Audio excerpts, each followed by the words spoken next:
Shabbat Shalom Mevorach, mesdames et messieurs, donc il sera question aux délices du Shabbat aujourd'hui, il sera question du mikvé du Shabbat, et ensuite du petit déjeuner à prendre Shabbat ou à ne pas prendre avant la prière. Bien sûr, le mikvé du Shabbat s'adresse uniquement aux hommes. Dans certaines communautés, les hommes ont l'habitude de se tremper au mikvé le Shabbat matin avant de se rendre au Beth Knesset, à la synagogue. Cet usage, disent les Chachamim, est grandement bénéfique pour la Neshama lorsqu'il s'agit de Shabbat. Il est important de savoir que durant Shabbat, il est interdit de prendre un bain à l'eau chaude, même si l'eau a été chauffée avant l'entrée du Shabbat. Nos sages, pour des raisons qui sont mentionnées dans le Talmud, dans Shabbat, le traité Shabbat 41a, ont interdit cela afin de ne pas enfreindre certaines interdictions. Se tremper dans un mikvé s'apparente a priori au fait de prendre un bain, et cela pose donc un éventuel problème. Même si l'on permettra de se tremper dans un mikvé, il faudra le faire avec prudence et se garder de transgresser certaines interdictions qui sont parfois presque inévitables. C'est la raison pour laquelle dans certaines communautés, on ne chauffe pas l'eau du mikvé et l'on s'efforce de se tremper dans de l'eau froide, afin d'éviter de transgresser l'interdiction de nos sages qui portent uniquement sur un bain d'eau chaude. D'après certains décisionnaires, il est permis de se tremper dans un mikvé dont l'eau est tiède. Cependant, dans certaines communautés, on a tout de même l'habitude de se tremper dans un mikvé dont l'eau est chauffée. Il est alors recommandé de ne pas trop s'attarder dans l'eau afin de marquer une différence entre un bain et une immersion. Toutefois, dans le même ordre d'idées, d'après certains décisionnaires, il faudra se suffire d'une seule immersion ou deux afin de marquer cette différence. Bien qu'il soit suffisant de se tremper une seule fois, il existe cependant différentes habitudes.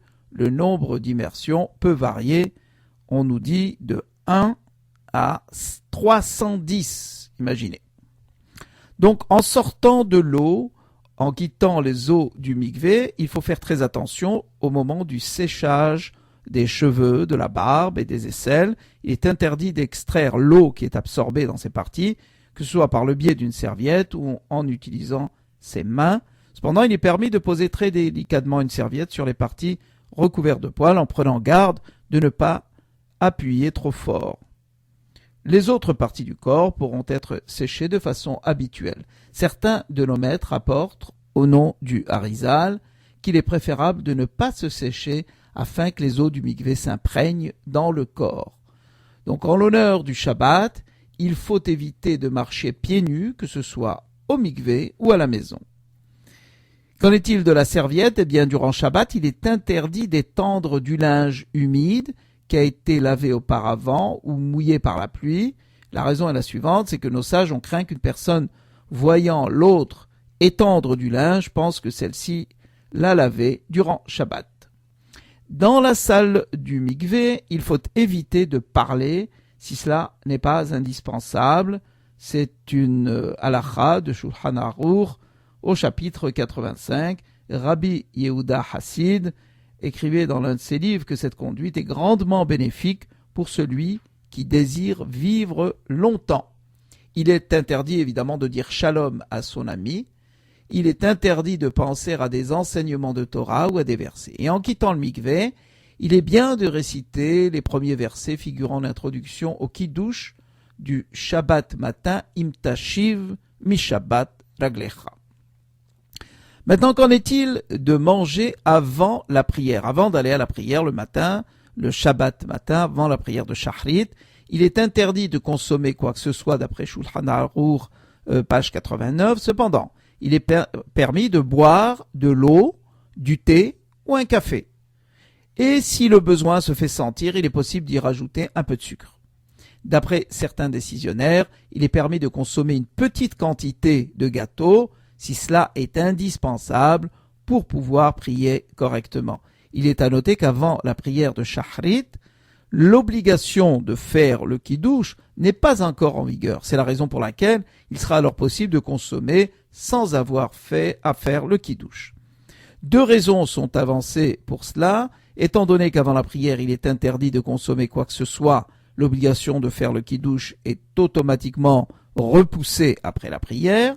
Le kiddush n'a été instauré par nos sages qu'à un moment où il est possible de prendre son repas avant la prière, ce n'est pas encore le moment. Une personne malade qui doit prendre son repas avant la prière n'aura pas l'obligation de faire le kiddush. La prière est censée nous animer de la croyance selon laquelle Hachem est la source de toutes les bénédictions. Il est celui qui donne la vie à chaque instant et qui procure les moyens de subsistance à chaque créature. Donc le fait de ne pas manger avant la prière doit permettre à chacun de ressentir cette faiblesse, cette impuissance face au Créateur qui lui détient tous les pouvoirs pour assurer et garantir la subsistance de chaque créature. Le fait de renforcer son corps en mangeant est donc un moyen de faire disparaître et d'éteindre cette sensation qui est indispensable dans le service d'Hachem. Hachem considère le fait de manger avant la prière comme étant de l'orgueil et du mépris, voire même de l'arrogance, sinon de l'effronterie. C'est dans la Gemara Berachot 10b. Il est interdit de rester à jeun après la 6e heure de la journée, même si cela est dû au fait que l'on est occupé à étudier ou à terminer sa prière. Cependant, si tous les Shabbats la prière se termine tard et qu'il n'est plus possible de faire le kiddush avant la 6e heure de la journée, il sera recommandé de boire un verre d'eau, un thé ou un café avant de se rendre à la synagogue. D'après certains décisionnaires, l'interdiction en question n'est pas en vigueur si l'on est occupé à étudier ou à terminer sa prière. Là-dessus s'achèvent les délices du Shabbat. Au micro de Radio Shalom, Charles Hugassi, Shabbat Shalom Mevorach. À la semaine prochaine.